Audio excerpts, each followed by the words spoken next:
بڑی آزمائش کا دور، چاروں طرف سے گناہ میں مبتلا ہونے کا اسباب اور سامان مہیا، محسن مربی اسی کے گھر میں ہے اور وہ دعوت گناہ دے رہی ہے، الزام لگایا، تہمت لگائی، اللہ نے بچا لیا، لیکن حالات ابھی تھمے نہیں۔ عزیز مصر نے تو کہا تھا یوسف اعرض عن هذا واستغفری لذنبک، یوسف اس سے منہ موڑ لو، اس واقعے کا تذکرہ چھوڑ دو، یعنی کسی کے سامنے اس کا تذکرہ مت کرو۔ اپنی بیوی سے کہا تمہاری غلطی، تم معافی مانگو، انکی کنت من الخاطئین، تم ہی خطا کار ہو، تم ہی گناہگار ہو۔ بات یہاں پر ختم نہیں ہوئی۔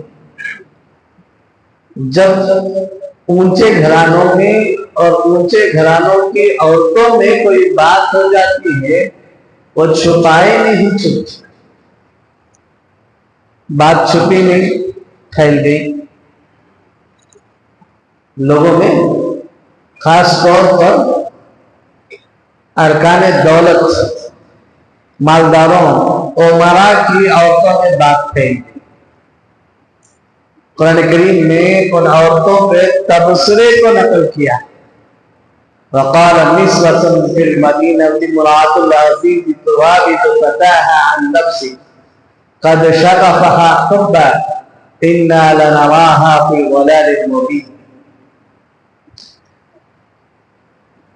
شہر میں عورتیں ایک دوسرے سے کہنے لگی کہ دیکھو وزیر اعظم کی بھی، عزیز مصر کی بھی اپنے ایک لونڈے پر اور اپنے غلام پر فریفتہ ہو گئی، بہت بری بات ہے، بہت غلطی ہے۔ انا لنراها فی ضلال مبین، کھلی ہوئی گمراہی میں۔ ایسا کوئی کرتا ہے کیا؟ عزیز مصر بادشاہ کے برابر قریبی آدمی، وزیر اعظم، اتنے بڑے گھرانے میں اتنے بڑے شخص کی بیوی، اور فدا ہوئی ہے تو کس پر ہوئی ہے؟ غلام کا، ایک لونڈے پر۔ شرم کی بات۔ یہ آپس میں تبصرے ہونے لگے۔ یہ تبصرے عزیز مصر کے کان میں پہنچے۔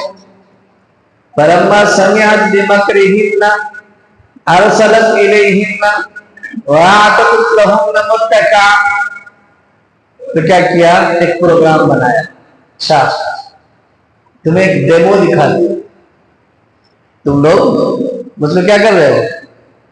الزام لگا رہے ہو، تو تمہیں کیا کروں گی؟ ایک ڈیمو دی، سب کو دعوت۔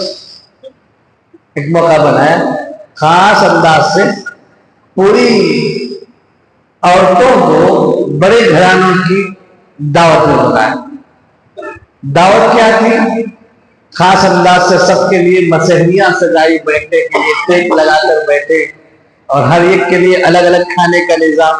کھانے کی دعوت الگ الگ ہوتی ہے، بعض مرتبہ دعوتیں ہوتی ہیں عام کھانے کی دعوت، اور بعض علاقوں میں نظام ہوتا ہے کھانے کا کہ لمبی نہیں ہوتی، چھوٹی ٹیبل ہوگی، ایک ایک فیملی بیٹھ کر کھائے، ہوتا نہیں ہوتا، الگ الگ انداز ہوتا ہے۔ تو مصر میں شاید یہ انداز رہا ہوگا کہ اس نے پھل فروٹ کی دعوت، سب کے لیے الگ مسحری بنائی، سب کے سامنے فروٹ رکھے، الگ دسترخوان لگایا، ہر ایک کے ہاتھ میں ایک چاقو کہ وہ جو چاہے اٹھائے، فروٹ کاٹ کر کھائے۔ روایتوں میں آتا ہے کہ یہ 40 عورتیں، کتنی؟ 40 عورتیں، سب کو بلایا اور کھانے کے لیے بٹھا دیا، اور کھانا شروع کروا دیا. جب عین موقع آیا کھانا شروع کرنے کا، سب عورتوں نے اپنے ہاتھوں میں چاقو لے لیے اور پھلوں کو کاٹنا شروع کیا. ایک بہانے سے اس نے حضرت یوسف علیہ السلام کو آواز دی. حضرت یوسف علیہ السلام جیسے کہ کہا گیا کہ آپ کو آدھا حسن دیا گیا. تصور کریں آج کسی کو ملکہ عالم کہا جاتا ہے، مس یونیورس کہا جاتا ہے، تو دنیا کے لوگ اس کے نام پر پیدا ہو جاتے ہیں. تو وہ حقیقت میں کائنات کے حسین ترین آدمی تھے. جب وہ نکلے ہیں اچانک عورتیں دیکھی اور دیکھتی ہی رہ گئی، پلک جھپکنا بھول گئی. ان کو اپنا کوئی ہوش و حواس نہیں رہا اور اتنے مگن ہوئی، کاٹتے کاٹتے انگلیاں کاٹ لی، احساس تک نہیں. کیا حسن دیا تھا اللہ تعالیٰ نے. اور حسن دینے والا کون ہے؟ اللہ. اگر اللہ سے آدمی محبت کرے، کل قیامت میں اللہ تعالیٰ اپنا دیدار نصیب کرے گا، اس وقت کیا عالم ہوگا. حضرت یوسف علیہ السلام کو دیکھ کر عورتوں کا حال ایسا ہوگا کہ اپنا آپا کھو بیچ، انہیں پتہ ہی نہیں چلا. انہوں نے پھل کاٹتے کاٹتے ہاتھ کاٹ لیے، انگلیاں کاٹ لی، ذرا بھی احساس نہیں ہوا درد اور تکلیف کا. کیا حسین چہرہ رہا ہوگا. اس حسین چہرے کو بنانے والا میرا اور آپ کا اللہ کیا حسین ہے. کل قیامت کے دن ایمان والوں کے لیے جو بڑی نعمت ملے گی وہ خدا کا دیدار ملے گا. خدا کا دیدار ہوگا. اللہ ہم سب کو عطا کرے. خدا کا دیدار کسے ملے گا؟ جو اللہ کے لیے ان کے دیدار سے اپنے آنکھوں کو بچائے. غلط دیدار سے اپنے آنکھوں کو بچائے گا، اس کو اللہ تعالی حسن کے پیدا کرنے والے کا دیدار. حدیث میں آتا ہے کہ جب جنتی لوگ اللہ تعالیٰ جمع کریں گے اور اپنا دیدار عطا کریں گے، دیدار کرنے کے بعد جب واپس آئیں گے تو اس دیدار کی برکت سے سارے جنتیوں کے حسن میں اضافہ ہو جائے گا. جب واپس آئیں گے اپنی جنت میں حوریں دیکھ کر کہیں گی کہ تم گئے تھے کچھ اور حالت میں، واپس آئے تو کہاں سے اتنا حسن آ گیا. تو کہیں گے کہ کیوں نہیں، ہم نے حسن کے پیدا کرنے والے خدا کا دیدار کیا. تو ان عورتوں نے دیکھ کر آپت ہو بیٹھا، ہاتھ کاٹ لیے، بے اختیار چیخ اٹھی، قلنا حاشا للہ ما ھذا بشرا ان ھذا الا ملک کریم. یہ تو انسان ہو ہی نہیں سکتا. یہ انسان، یہ تو کوئی بزرگ فرشتہ معلوم ہوتا. ایک تو حسین و جمیل اور دوسرا اتنا معصوم چہرہ، اتنا گناہوں سے پاک و صاف، گناہوں کی دعوت دی جا رہی ہے، پھر بھی گناہوں میں ملوث نہیں ہو رہا ہے. اب عزیز مصر کی بیوی نے سینہ ٹھونک کر کہا، اچھا یہی ہے نا، تم لوگ کہتے لوٹنے پر تجاوت، سمجھ میں آ رہا لوٹا کیسا ہے. ایک مرتبہ کے دیدار میں تم نے ہاتھ کاٹ لیے. میرا صبح شام کا واسطہ ہے اور سال ہر سال کا واسطہ ہے، میں اپنا آپا کیسے لکھوں. اب عورتوں کیا محفل ہے، اس نے اب اقرار کیا، اپنے جرم کا اقرار کیا. قالت فذلکن الذی لمتننی فیہ ولقد راودتہ عن نفسی. ہاں میں نے اس کو بہلایا تھا، پھسلایا تھا، میں نے گناہ کی دعوت دی تھی اور میں کہہ رہی ہوں کہ اب بھی دوں گی. ہمت اس کی سے کیا کہا، اور میں کہہ رہا ہوں کہ اب بھی دوں گی. نہیں مانے گا تو پھر سزا دلوا کر چھوڑ. عورتوں نے بھی اس کو حضرت یوسف علیہ السلام کو بہلانا پھسلانا شروع کر دیا کہ مان لو، اپنی مالکن کا کہاں مان لو، دنیا کے مزے لوٹ لو، کیوں پریشان کرتے ہو، کیوں پریشان ہوتے ہو؟ اور روایات میں آتا ہے کہ ان عورتوں نے بھی اپنا مطلب نکالنے کی کوشش کی۔ حضرت یوسف علیہ السلام خاندان نبوت کے چشم و چراغ، دعا مانگے، اللہ میں انسان، اللہ تو ہی بچا لے، اگر نہیں بچائے گا کہیں گناہ میں مبتلا نہ ہو۔ یہ مجھے ڈرا رہے ہیں قید سے، جیل سے، سزا سے، اللہ اس گناہ میں مبتلا ہونے سے بہتر تو جیل کھانا ہے۔ یہ واقعہ بتا کر گویا کہ اللہ تعالیٰ ایمان والوں کو دعوت دے رہے ہیں کہ انسان کے نزدیک مصیبت میں مبتلا ہونا یہ آسان ہونا چاہیے بمقابلے گناہ میں مبتلا ہونے۔ ایک واقعہ لکھا ہے کہ ایک شخص تھا، اللہ نے اس کو کوئی نعمت نہیں دی، آنکھوں سے اندھا تھا، کانوں سے میرا، ہاتھ نہیں، پیر نہیں، لنگڑا لولا، گوشت کا ایک لوٹا تھا، پڑا رہتا تھا اور اس کی زبان ہمیشہ چلتی رہتی تھی۔ ایک بزرگ گزرے تو کان خرید کر کے سنے کہ بھئی یہ کیا کہہ رہا ہے، تو آواز آ رہی تھی زبان سے، الحمدللہ الحمدللہ الحمدللہ، اللہ تیری تعریف ہے، تیرا شکر ہے، تیری تعریف ہے، تیرا شکر ہے۔ تعجب ہوا کہ ارے اللہ کے بندے، دنیا کی کوئی نعمت تمہیں میسر نہیں، نہ آنکھ ہے، نہ ہاتھ ہے، نہ پیر ہے، پھر تم کس بنیاد پر اللہ کا شکر ادا کرو؟ شکر تو نعمتوں پر ہوتا ہے نا، کون سی نعمت ہے؟ تو عجیب بات کہی، ہم سب کے دل پر نقش ہونی چاہیے۔ کہا کہ بمصیبت گرفتارم نہ بمعصیت، میں اللہ کا اس بات پر شکر ادا کر رہا ہوں کہ اللہ نے مجھے مصیبت میں تو گرفتار کیا، گناہ سے تو بچا دیا۔ مصیبت میں مبتلا کیا، لیکن میں شکر اس بات کا ادا کر رہا ہوں اللہ نے مجھے اپنی نافرمانی سے تو بچا لیا۔ سب سے بڑی مصیبت ہے، سب سے بڑا وبال ہے، ہم سمجھتے ہیں کہ ہم گناہ کر رہے ہیں، نافرمانی کر رہے ہیں، اللہ کی پکڑ نہیں آ رہی۔ اللہ کی پکڑ یہی نہیں کہ آسمان سے آگ برس جائے، زمین پھٹ جائے، اندر اتر جائے۔ اللہ کی بڑی سزا یہ ہے 2 رکعت نماز کی توفیق چھین لے، سجدے کی لذتیں چھین لے، نماز کا جیان چھین لے،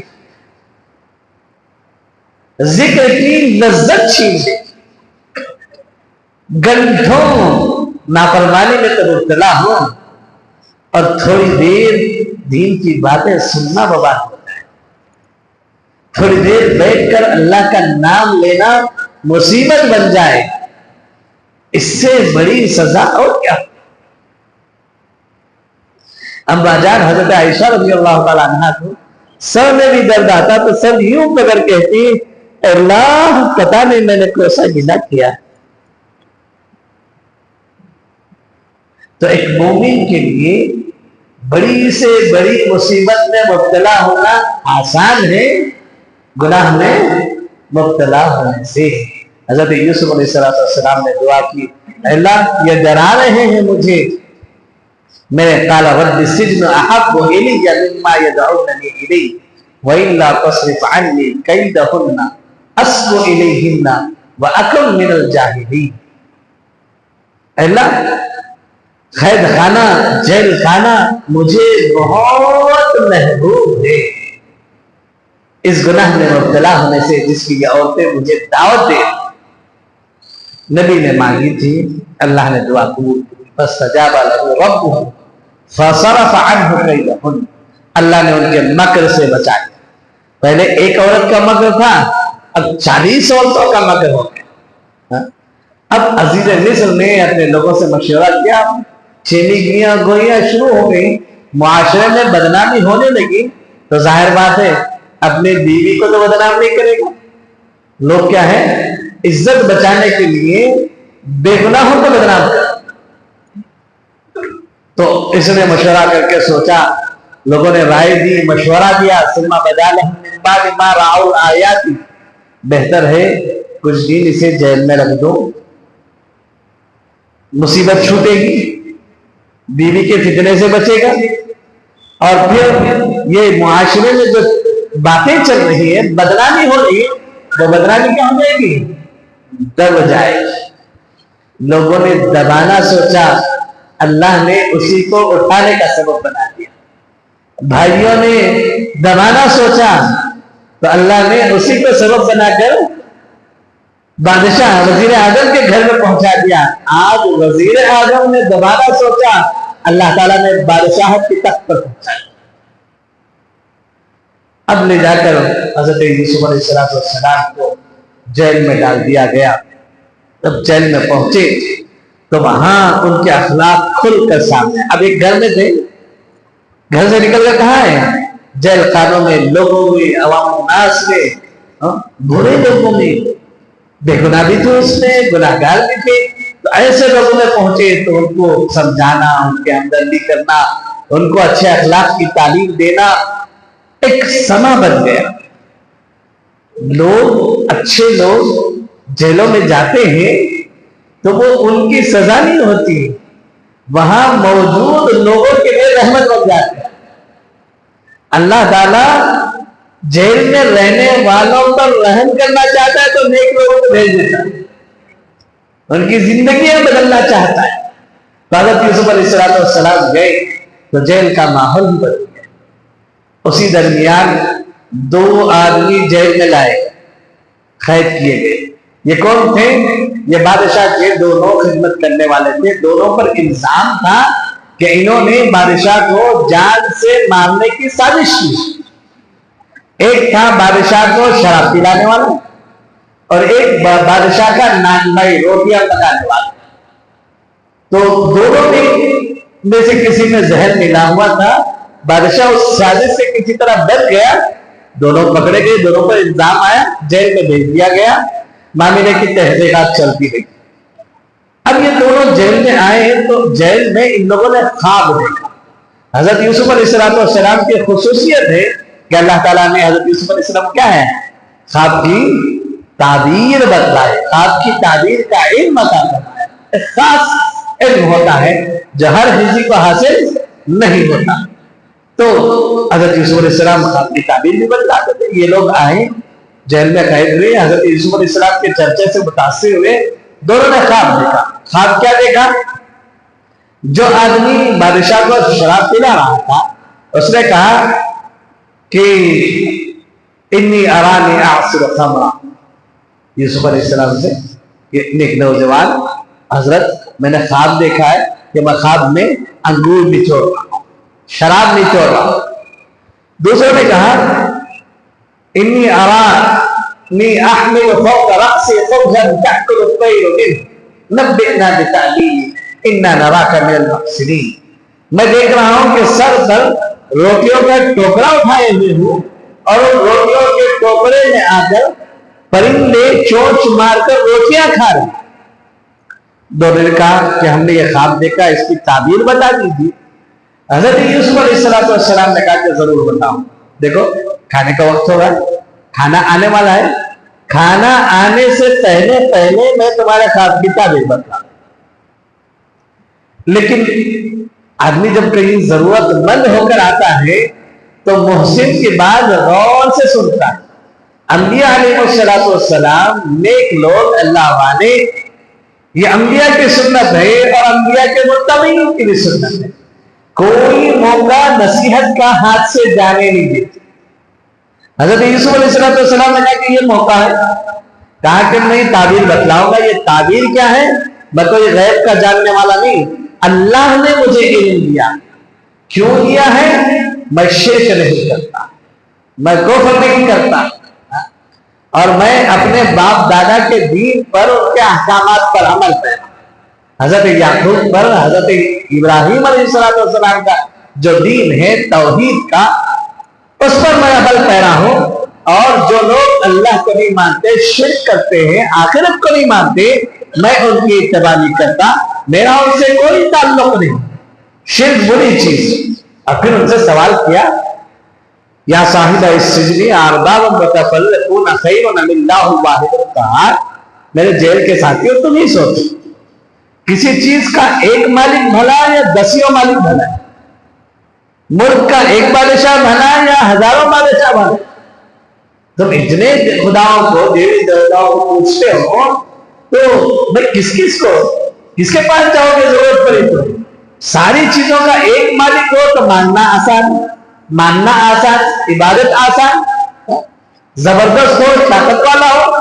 اب پانی کے لیے الگ, کھانے کے لیے الگ, صحت کے لیے الگ. مشرکین کے پاس کیا ہے ہر چیز کا خدا الگ, ہر چیز کا خدا الگ. بھائی ایک وقت میں 10 ضرورتیں پڑیں گی تو کس کے پاس بھاگے گا. بہتر یہ ہے کہ ایک ہو ساری چیزیں اسی سے پوری ہو. تو سمجھایا اور پھر بتایا تم لوگ جو یہ خدا بنا چکے ہو حقیقت میں خدا کچھ نہیں, یہ چند نام ہے. تم نے تمہارے باپ داداؤں نے گڑھ لیے ہیں, رکھ لیے ہیں. اس کی کوئی حقیقت نہیں, اس کی کوئی تاریخ نہیں, کوئی دلیل نہیں, کوئی سند نہیں. سمجھایا دین کی دعوت دی, دین کی حقیقت سمجھائے, کفر اور شرک کی برائی بیان کی, اور پھر اس کے بعد تعبیر بتلائی. دیکھو میں تمہیں تعبیر بتلا. جو آدمی جس نے یہ خواب دیکھا ہے کہ وہ شراب نچوڑ رہا ہے وہ جیل سے بری ہو کر چھوٹ جائے گا, الزام سے بری ہوگا, واپس اپنی ڈیوٹی جیل کرے گا. اور جس نے دیکھا ہے کہ سر پر ٹوکرا اٹھا کر اس میں روٹیاں ہیں اور پرندے اس سے نوچ کر کھا رہے ہیں وہ اس کا الزام ثابت ہوگا, جرم میں پکڑا جائے گا, سولی دیا جائے گا اور پرندے اس کو سر کو نوچ نوچ کر کھائے. خواب کی تعبیر بتلا دی. اب پھر انہوں نے جس کے بارے میں تھا ہوا ویسی کہ ایک چھوٹ گیا اور ایک کو سزا. تو جو چھوٹنے والا تھا جب چھوٹنے کا موقع آیا تو اس سے کہا دیکھ بھائی تو بادشاہ کے قریب رہتا ہے, بادشاہ کو شراب پلانے والا بالکل قریبی ساتھی, تنہائی ملتی ہے تجھے تو میرا تذکرہ کرنا کہ بے قصور بے گناہ نوجوان کو قید کر دیا گیا ہے تو بتانا بادشاہ. تو اس نے کہا ٹھیک ہے بتاؤں گا. گیا, شیطان نے بھلا دیا.